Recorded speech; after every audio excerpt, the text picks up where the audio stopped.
talk a little bit about standards-based grading and what our district's doing to kind of prepare for the standards-based grading that we're looking at and some professional development. So my job is to talk about standards-based grading.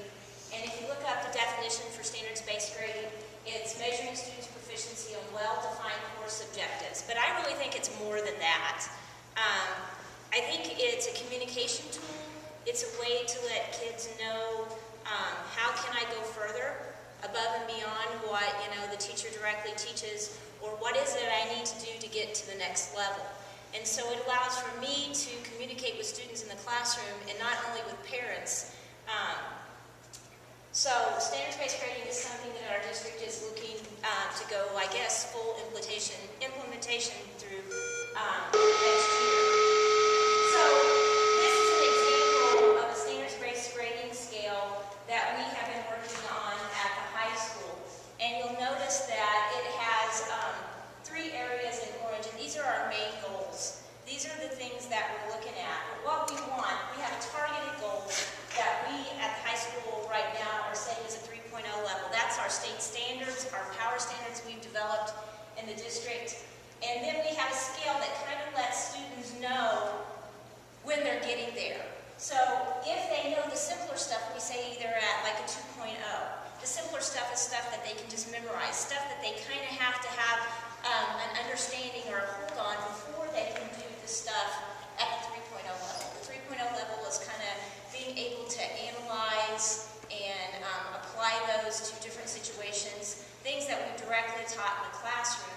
And then we have a 4.0 level, which we consider to be our more complex learning, and that's being able to apply it maybe to real-world situations or going above and beyond how the teacher directly taught it in the classroom.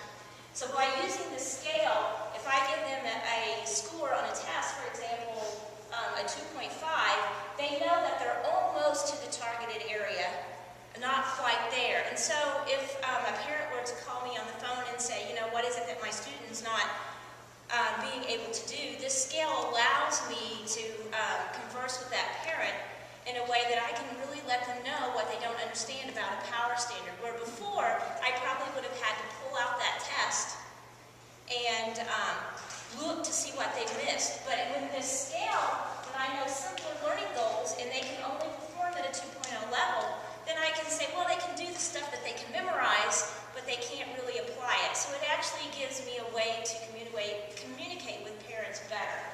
And so we have some advantages of using this standards-based grading scale. It allows us a more consistent way of grading, because if they can only do the stuff that memorize, everybody's going to give them a 2.0. Whereas before, when teachers would develop tests, I might put more memorization types of questions on it, and another teacher might, count those things that they have to apply more on the test. And when we did this at a workshop, the teachers would give them anywhere from a 20% to an 80% on the test. So the scoring wasn't really consistent in the old way that we do based upon the 100-point scale. So this makes it more consistent from test to test and from teacher to teacher. And it allows those students to know what they need to do to be able to get to the targeted level. And I actually tell them what is the simpler goals, and I give them a scale, and these are the things you have to do to be at this level, and these are the things you have to do to be at the 3.0 level. So it provides a consistent way of learning. It doesn't penalize students for being slower learners. So if students have to work just a little bit longer to get the idea or to get the concept, then it doesn't penalize them for that. We don't count off late points. We don't take into account Kleenex and things like that the old system, teachers would give extra credit points for Kleenex and different things that they needed in their classroom, but that wasn't really showing what the student knows when it comes to the standards. So it kind of takes out those things that really would inflate grades, and it tells us a little bit better about what the students know. And then it enhances communication between teachers, students, and parents. It gives us a way to all know where is my student or where is your student, and what can we do to help them improve. That's just a little bit about the philosophy behind it. It's all about student achievement and how can we get them to achieve at a higher level. And Lucy says, and this comes from our assistant superintendent, what will it look like? Well, this year, this spring, each teacher is going to pilot one class in standards-based grading, and they're going to work with the scale, and we're going to find out what's really working, what's not working, and tweak it. And our goal is to have full implementation in the fall of 2012 for all classes and all grade levels. So we're really looking for this to go school-wide. So Jennifer Wilson is going to talk a little bit about the professional development that's probably going to help us get there. In our district, we provide early release Fridays, and that time is provided for our teachers for professional development. We use each Friday in the first semester and 2 Fridays a month in second semester, and this time has been used to get us ready for this new initiative in our district. These times provide us with basically a continuous learning time for our teachers. Just like students, teachers have to continue learning. And because we have this time set aside on a regular basis, that learning stays in the forefront, and we are allowed as teachers to focus on that in the classroom as we practice and continue to improve our teaching strategies. During this time, we are able to meet together in different groups. So we might meet district-wide, building-wide. We might meet as a grade level or a subject group. We might meet as just a teaching team. In these different configurations to focus on improving our classroom practice and increasing our students' learning. During this time, these half days, we center our work around planning lessons, around commonly evaluating student work so that we are all grading with the same rigor and that we all have the same expectations. And we use this time to develop our curriculum and work on these things like this new standards-based grading pilot that we will be implementing this year. What this does is gives us a culture of sharing knowledge and experiences. So when we meet together, we work together, we help one another out, we ask and answer questions. We're also then able to model and coach each other through these new strategies as we learn. And what it means in our district is that every teacher is focused on the achievement of every student. So we may work together as a 5th and 6th grade team. We may work together as a K through 6 team. We may work together as a K-12 team, looking at different subject areas, looking at different learning goals so that we have continuous learning throughout the district. And these things have to take place in a setting where we have time away from our students to look at those learning goals. And we do that because as teachers it's important that we continue learning. We expect our students to continue learning, and so it's really important that we model that and model that improvement for our students. So how has this helped us prepare to switch to this standards-based grading? The first thing it has allowed us to do is learn about the topic. Teachers have participated in book studies, we've gone to trainings, we've done research and shared what we've learned with one another about this new standards-based grading practice. Everything that we need for this pilot we've been able to put in place. In order to do this, you have to really understand your curriculum standards. You have to understand exactly what it is that you're expecting students to be able to do and be able to communicate that with them. And so we've really spent time focusing on those essential learning pieces, things we want students to learn. It's allowed us time to put this pilot together so that we are on the same page as we work and begin, and to plan for that one subject area that we're all teaching. It's a little bit of a shift to go from a 100-point grading scale to this 4-point scale, and so we've had to rework our tests and look at those and figure out how the grading works there, and so we've had time to do that.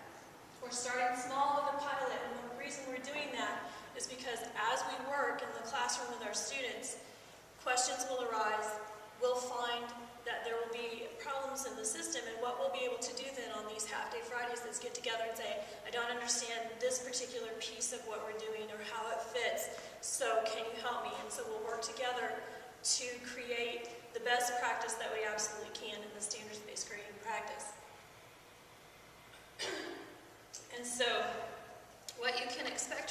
is that we are ready to begin, but we know that where we are will still need to be improved. So we'll be working through these half-day Friday release times on the standards-based grading initiative. So we will be perfecting it so that it will be ready to be fully implemented in the fall of next year. What questions do you have for Ms. Shively and I? Anything we can answer for you? You talk about these standards. How do you plan on communicating these standards to me as a parent? So I have an understanding of what the heck my kid's supposed to be learning. And when when he comes home and says, "I got a 3.2," what the heck does that mean? And I understand the number there, but how are you going to be able to clearly define to us what our kid's supposed to be trying to learn? First, go ahead, Carl. Can I, right now, all my classes are standards-based grading. I've done it for a year, and this is my second year doing it. And what I do is I actually take the scale here, and I type in the things that I expect them to know at this level, and then I actually put their objectives that I expect them to know at a 3.0 level, and the kids get that at the very beginning of the unit. Okay. So they know exactly what they are expected to master at each level to be able to earn a 2.0 or a 3.0. So the kids actually get that at the beginning of the unit. Okay. And we communicate that, I know, at my level, especially at the beginning of a lesson, in what we call an I can statement. So I'll say at the end of this lesson, you will be able to, and the students will write that they can, whatever it is that they're supposed to do. So that it's clearly communicated exactly what the learning goal is for that lesson, that day, and that entire unit. Okay, so how do I as a parent learn that? Because my kid's awful at bringing things home.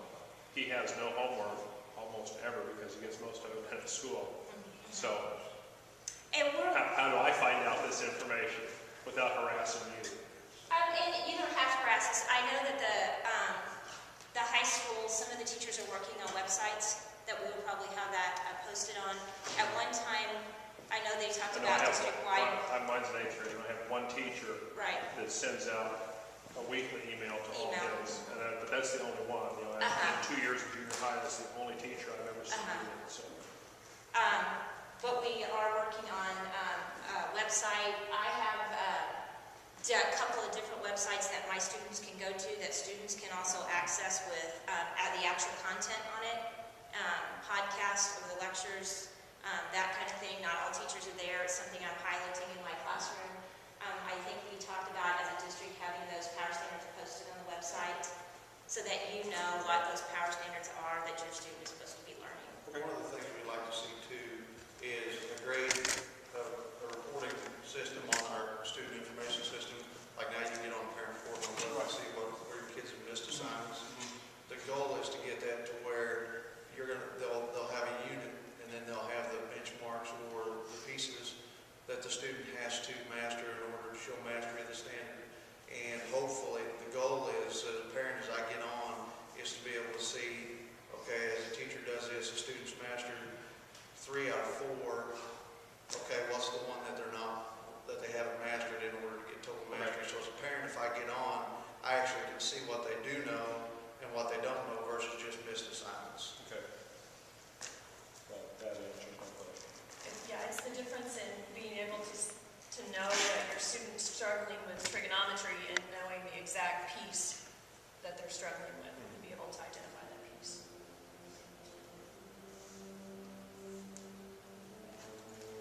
Being old school with the 100-point scale, how does this 4.0, 3.5, what's the transition? You know, if as a parent I'm looking at this and my child has a 3.5, okay, I know they've gone above it, but I'm going to push my child to go above and beyond. So are you saying that the 3.0, is that a 90%? Is that 100%?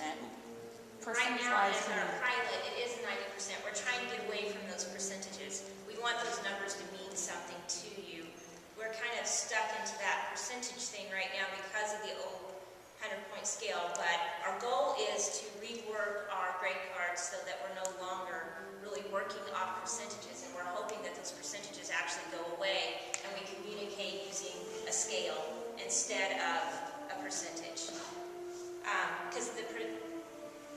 passing a 100-point scale, the percentage was just how many questions you got right out of the total possible points, but it told us nothing really about what the student learned. Because if your child came home and said, I got an 80% on my test today, He'd be in trouble.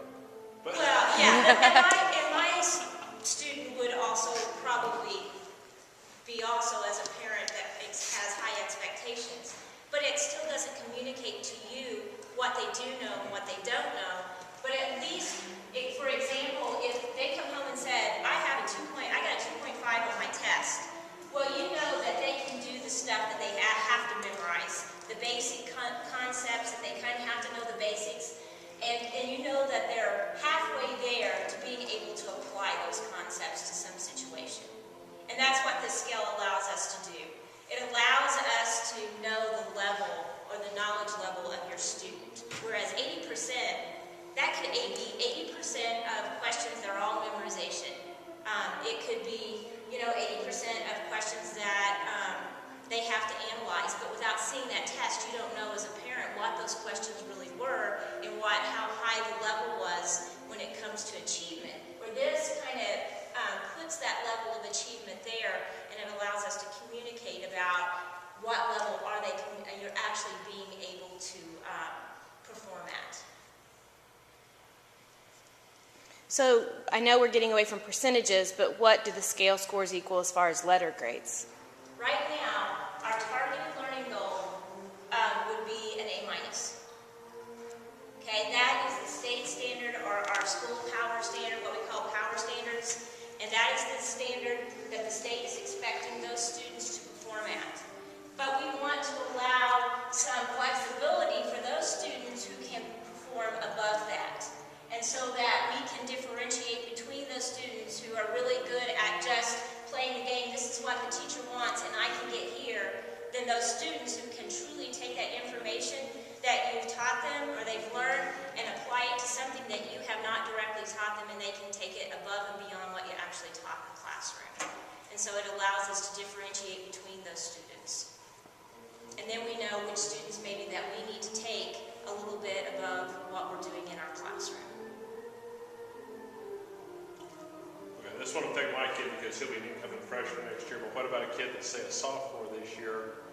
How are you going to incorporate 2 years of previous scoring with this and determining things like class rank and things like that down the road? Because colleges require that information when you're making applications, when you're talking about scholarships and things like that.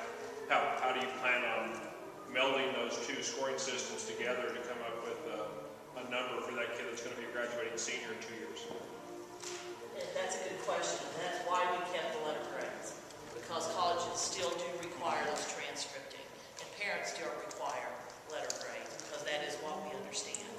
So that's why the letter grade will still stand, it will still stay with our grade point average. So that's why we've kept the letter grades. Some schools have even moved away from the letter grades, but we're not anywhere near that. But that's a good question.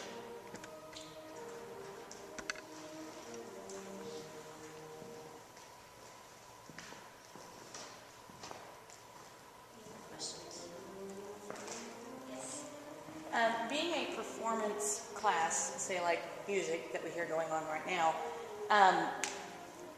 if my kid has a 3.5, what does that tell me? In a performance class where it's not actual physical work that you can hand me a test paper or, something that they have physically done. But you're still teaching that student skills that they need to have in order to perform at a certain level. So you have a level of expectation according to your power standards in your classroom.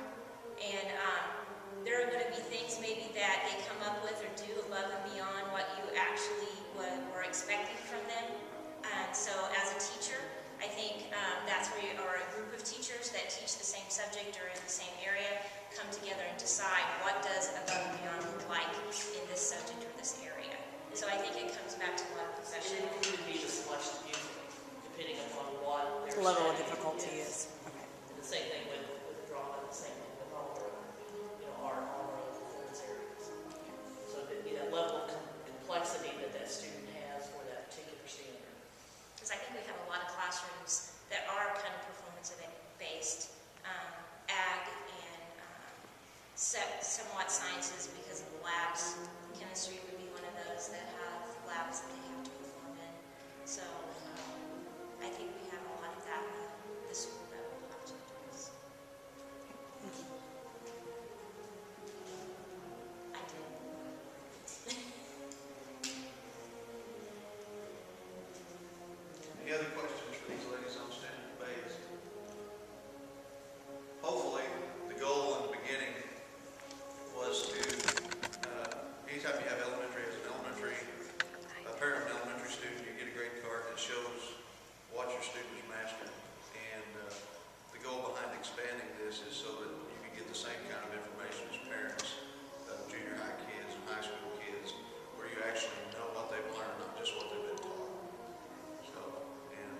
as a state, that's the direction the state's going, shifting from the what's been taught to what's been learned focus. And so, we're a little bit ahead of the game in that.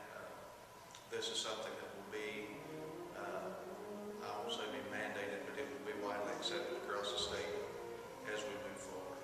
Yes, sir. With the Southwest Area Career Center, I know we're using that over there. How are you going to put the grades with that and this school together? You mean as far as, you'll still get the grades the same way at the Career Center.